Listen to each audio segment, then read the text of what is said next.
មាសនេះគឺជាមាសដែលខ្ញុំរកបានដោយខ្លួនឯងហ្នឹងហើយគឺអត់បានទៅទិញគេទេហើយពុកម៉ែបងប្អូនប្រកាសចង់ដឹងហើយថាមាសហ្នឹងបានមកពីណាបន្តិចទៀតចាំខ្ញុំបង្ហាញឲ្យពុកម៉ែបងប្អូនមើលទាំងអស់គ្នាថាមាសហ្នឹងបានមកពីណា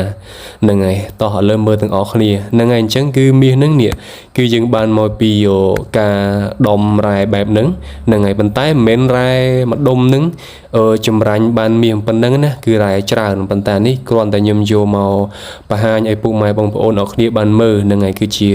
រ៉ែមាសហ្នឹងហើយអញ្ចឹងរ៉ែមាសគឺវាមានរូបរាងបែបហ្នឹងឯងហើយរ៉ែប្រភេទនេះគេហៅថាប្រភេទរ៉ែខ្សែក្រាលហ្នឹងហើយរ៉ែខ្សែក្រាលអញ្ចឹងមាសគឺវាមានប្រភពចេញពីដុំរ៉ែហ្នឹងឯងហ្នឹងហើយដែលយើងអាចយក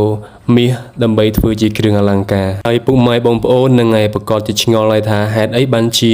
រ៉ែមាសមើលអត់ឃើញមាសចឹងហ្នឹងហើយដោយសារតែមាសគឺវាមានរូបរាងល្អិតហ្នឹងហើយខ្លះណាគឺម៉ត់ដូចកន្ទុកអញ្ចឹងឯងអញ្ចឹងយើងអាចមើលឃើញបានទេលុះត្រាតែដុំរ៉ែហ្នឹងគឺមានមាសច្រើនបើសិនជាមានមាសច្រើនអាហ្នឹងគឺយើងមើលឃើញមិនមើលឃើញខ្លះអញ្ចឹងណាប៉ុន្តែអានេះដោយសារតែវាអត់សូវមានច្រើនហ្នឹងគឺវាមានតិចអញ្ចឹងគឺយើងមើលវាអត់ឃើញទេអញ្ចឹងគឺអាមាសហ្នឹងគឺវានៅប្រកបជាមួយនៅក្នុងអាសាច់រ៉ែនៅខាងក្នុងណាអញ្ចឹងបើយើងចង់បំលែងយកមាសអញ្ចឹងលុះត្រាតែយើងយកអាដុំរ៉ែហ្នឹងយើងយកទៅកិនចម្រាញ់វានឹងយកទៅកិនចម្រាញ់អញ្ចឹងបងប្អូនដែលគាត់ធ្លាប់តាមដានវីដេអូរបស់ខ្ញុំគឺគាត់ដឹងហើយណា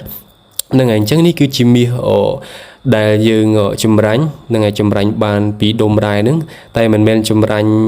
ដំដូចមិញណាគឺយើងយកមកកិនប៉ុន្តែអាសាខ្ញុំថតកាត់ដោយសារតែបងប្អូនខ្លះហ្នឹងហើយគាត់ដឹងពីវិធីកិនហើយដែលធ្លាប់តាមដានវីដេអូរបស់ខ្ញុំ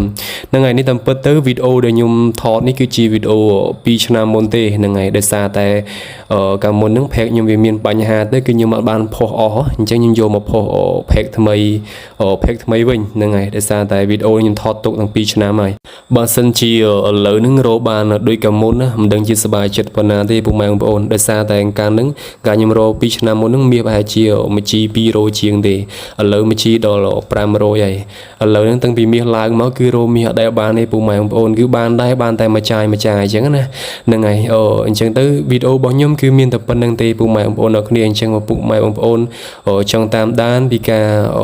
មើលរ៉ែមាសមើលអីអាចចូលមើលនៅក្នុង page របស់ខ្ញុំបានអញ្ចឹងវីដេអូខ្ញុំគឺមានតែប៉ុណ្្នឹងទេហ្នឹងហើយអរគុណសម្រាប់ការតាមដានវីដេអូរបស់ខ្ញុំតាំងពីដំបូងរហូតដល់ចប់ហ្នឹងហើយអរគុណច្រើន